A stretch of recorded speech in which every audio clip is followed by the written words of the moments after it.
Hello दोस्तों, आपके अपने YouTube चैनल एग्ज़ाम फास्ट में स्वागत है। मैं संदीप सर। आज हम लोग बात करते हैं पेट की एग्ज़ाम को देखते हुए जो है एक टेस्ट सीरीज़ है जिसका सॉल्यूशन हम लोग देखेंगे। लगातार जो एग्ज़ामिनर क्वेश्चन पेट में बनाए हुए हैं, पेट के कुछ प्रीवियस ईयर क्वेश्चन हैं जो कि आपको प्रत्येक दिन जो है ये क्वेश्चन मिलेगा, उसी के आधार पे आपके एग्ज़ाम में क्वेश्चन आने वाले हैं। तो देखिएगा, हम लोग पहले क्वेश्चन की बात करते हैं। पहला क्वेश्चन है, केंद्र सरकार के विकास का व्यय में शामिल नहीं है। इसका मतलब है कि इसमें चार ऑप्शन है, जो सामाजिक एवं सामुदायिक सेवाओं पर व्यय, राज्यों के लिए अनुदान, रक्षा व्यय, आर्थिक सेवाओं पर व्यय। इसका मतलब है कि जो केंद्र सरकार है उसमें कौन सा एक हिस्सा नहीं है व्यय का, तो आपको ये समझना है कि यहाँ पर क्या हो जाएगा, रक्षा व्यय। इसका मतलब है कि रक्षा व्यय विकास नहीं करता, बल्कि हमारा रक्षा व्यय जो होता है एक प्रकार का व्यय है। इसका मतलब है सरकार उस पर पैसा खर्चा करती है देश की सुरक्षा के लिए, देश को शक्तिशाली बनाने के लिए। जैसे हम लोगों ने S-400 लिया है, चाहे हम लोगों ने जो है आपका राफेल लिया है, तो राफेल एक विकास नहीं है। राफेल क्या है, हमारे देश की जो है एक समृद्धि तैयार करेगा, हमारी देश की सुरक्षा करेगा। इसके लिए इसका मतलब है कि इसे विकास व्यय में नहीं माना जाता, बल्कि सामाजिक एवं सामुदायिक सेवाएं जैसे चिकित्सा हुआ, शिक्षा हुआ, इन सब पर जब हम व्यय करते हैं तो विकास का एक व्यय माना जाता है। फिर इसके बाद राज्यों के लिए अनुदान, इसका मतलब है कि राज्यों के लिए जो भी अनुदान दिया जाता है वो भी व्यय होता है। इधर है आर्थिक सेवाओं पर व्यय, जितनी भी आर्थिक सेवाएं हैं उस पर जो व्यय होता है वो भी आपका क्या होता है, केंद्र सरकार का विकास का व्यय है। इसमें शामिल रक्षा व्यय नहीं है। चलिए और आगे बढ़ते हैं।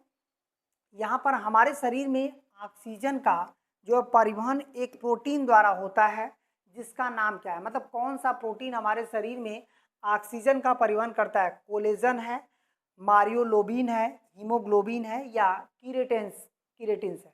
तो इसमें कौन सा प्रोटीन है जिसके माध्यम से हमारे शरीर में क्या होता है कि जो ऑक्सीजन का संचरण होता है। तो ऑक्सीजन का संचरण कौन करता है, हीमोग्लोबिन करता है।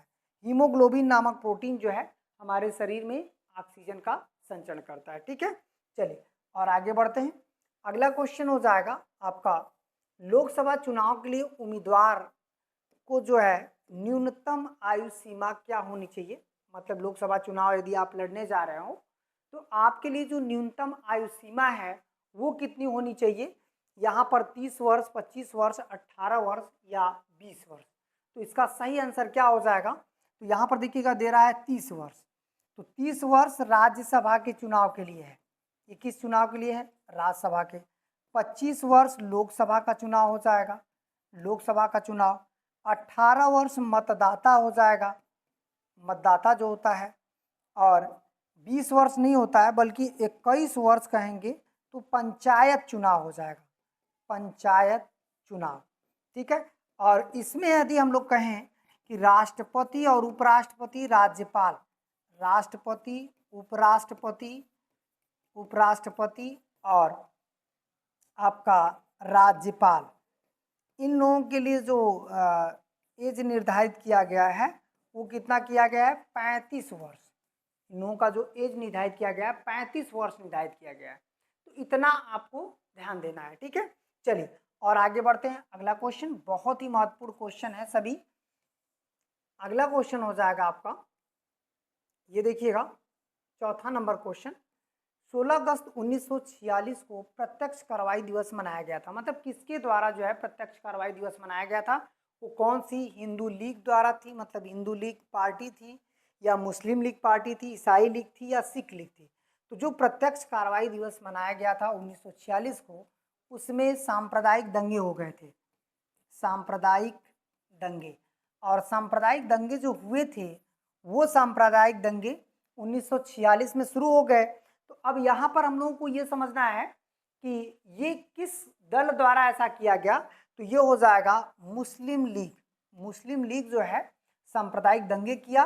ऐसा क्यों किया, क्योंकि वो अलग देश की मांग कर रहा था, अलग देश की मांग।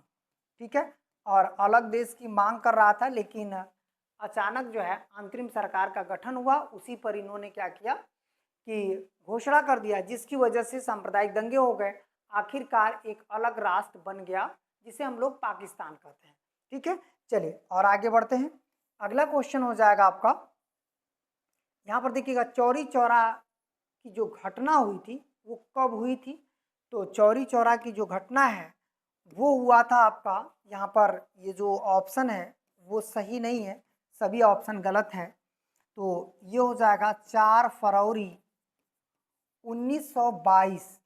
4 फरवरी 1922 को चौरी चौरा कांड हुआ था गोरखपुर में। गोरखपुर में एक चौरी चौरा जो है थाने को, जो चौरी चौरा स्थान पर एक थाना था जिसे जो है जिसमें 23 पुलिसकर्मी जो है काम कर रहे थे, सबको जिंदा जला दिया गया। ये हमारे इतिहास में जो है चौरी चौरा कांड के नाम से जाना जाता है। ठीक है, तो इस तरह से जो है आपको ये भी याद रखना है और ये भी याद रखना है, उत्तर प्रदेश स्पेशल है, यहाँ पर पेट एग्जाम में क्वेश्चन ऐसे पूछे जा सकते हैं। ठीक है, चलिए और आगे बढ़ते हैं। अगला क्वेश्चन देखिएगा, अगला क्वेश्चन हो जाएगा आपका ये देखिए, ये हो जाएगा आपका कि वह कौन सा स्थान है जहां अंतिम मुगल सम्राट बहादुर शाह जफर की मृत्यु हुई थी? इसका मतलब है कि बहादुर शाह जफर की मृत्यु कहाँ हुई थी? रंगून, ग्वालियर, आगरा, दिल्ली। बहादुर शाह जफर मुगलों के अंतिम बादशाह रहे हैं। इसका मतलब है कि मुगल के अंतिम बादशाह बहादुर शाह जफर रहे और उन्हें जो है 1857 में भाग लेने की वजह से अंग्रेजों ने क्या किया, उन्हें पद से हटा दिया। मतलब अब वो बादशाह नहीं रहेंगे। यहाँ तक कि उनके दोनों बच्चों को गोली मार दिया गया। उन्हें दिल्ली में पकड़ करके जो है भेज दिया गया, कहाँ पे? रंगून भेज दिया गया, म्यांमार। रंगून म्यांमार उनको भेज दिया गया। ठीक है, चलिए और आगे बढ़ते हैं। ये देखिएगा आपका दालें किसका अच्छा स्रोत है? इसका मतलब है कि दालों में जो स्रोत है वो किसका है? प्रोटीन का, विटामिन का, कार्बोहाइड्रेट का या वसा का? तो याद रखिएगा दाल किसका अच्छा स्रोत होता है? प्रोटीन का। विटामिन में बहुत सारे फल हैं। कार्बोहाइड्रेट में जैसे आलू है, चावल है, इसका मतलब है कि ये कार्बोहाइड्रेट होता है। वसा में जितनी भी फैटी चीज़ें हैं, घी है, मक्खन है, मछली है, ये सब क्या है? वसा है। ठीक है, चलिए और आगे बढ़ते हैं। यहाँ पर 8वां क्वेश्चन देखते हैं। 8वां क्वेश्चन, निम्नलिखित में से किसको संविधान की आत्मा कहा गया है? इसका मतलब है कि संविधान की आत्मा किसको कहा गया है? तो ये राज्य के नीति निर्देशक तत्वों को कहा गया, कि राष्ट्रीय ध्वज को कहा गया, प्रस्तावना को कहा गया या मूल अधिकार को कहा गया? इसका मतलब है कि किसे जो है संविधान की आत्मा, याद रखिएगा एक तो यहाँ पर संविधान की आत्मा पूछा है तो प्रस्तावना को कहा जाएगा। ठीक है, और वही बातें यदि कह देता है कि जो मूल अधिकार है उसमें संवैधानिक उपचारों के अधिकार को, संवैधानिक उपचारों के अधिकार को संविधान की आत्मा, संविधान की आत्मा, इसका मतलब है कि संविधान की आत्मा किसने ये बात कही? तो भीमराव अंबेडकर ने कहा था, भीमराव अंबेडकर। तो यहाँ पर जब भी संविधान की आत्मा आएगा ना तो उनका नाम देगा, प्रॉपर रूप से नाम देगा कि भीमराव अंबेडकर ने किसे संविधान की आत्मा कहा। तो ये हो जाएगा संवैधानिक उपचारों का अधिकार। ये मूल अधिकार का ही एक भाग है जिसको जो है इन्होंने संविधान की आत्मा कहा। ठीक है, और वैसे केवल संविधान की आत्मा जो यहाँ पर शब्द दिया है, भीमराव अंबेडकर नाम नहीं दिया, तो वो प्रस्तावना को संविधान की क्या कहा जाता है? आत्मा कहा जाता है। अब ये क्लियर हो गया। चलिए और आगे बढ़ते हैं। यहाँ पर देखिएगा जो अगला क्वेश्चन है ये है, निम्नलिखित में से कौन सी समिति मूल कर्तव्य को संविधान में सम्मिलित करने का सुझाव दिया? तो ये कौन सी समिति थी जिसने मूल कर्तव्य को संविधान में सम्मिलित होने का सुझाव दिया? तो पहले मूल कर्तव्य कब जोड़ा गया था संविधान में? तो मूल कर्तव्य जो जोड़ा गया था वो जोड़ा गया था 42वां संविधान संशोधन। इसका मतलब है ये जोड़ा गया था आपका 42वां संविधान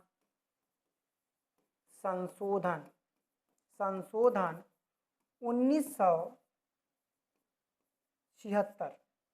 अब यहाँ पर क्या किया गया? वो 42वां संविधान संशोधन किसकी सिफारिश पर आया था?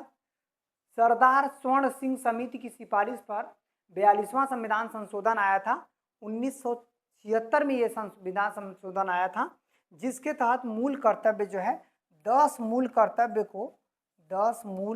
कर्तव्य को संविधान में जोड़ दिया गया। ठीक है, 10 मूल कर्तव्य को। अच्छा, मल्होत्रा समिति किस लिए लाई गई थी? तो यहाँ पर देखिएगा, मल्होत्रा समिति का भी क्वेश्चन आपके एग्जामिनर पूछा हुआ है कि मल्होत्रा समिति जो है मूल रूप से जो है बीमा क्षेत्र में लाई गई थी। इसका मतलब है वो कब लाई गई थी, ये देखिएगा, ये बीमा क्षेत्र में लाई गई थी। और कब लाई गई थी? 1993 में। और जो नरसिम्हन समिति था वो बैंकिंग सुधार के लिए था, बैंकिंग सुधार में, और ये बैंकिंग सुधार के लिए था 1991 में। और जो राघवन समिति था वो छात्राओं का रैंकिंग, जो रैंकिंग किया जाता था, रैंकिंग के लिए, रैंकिंग पर रोक लगाने के लिए राघवन समिति का जो है गठन किया गया 2015-16 में। तो ये आपका जो है इस तरह से अलग अलग समितियां बनाई गई और अलग अलग जो है ये दिया गया। ठीक है, चलिए और आगे बढ़ते हैं।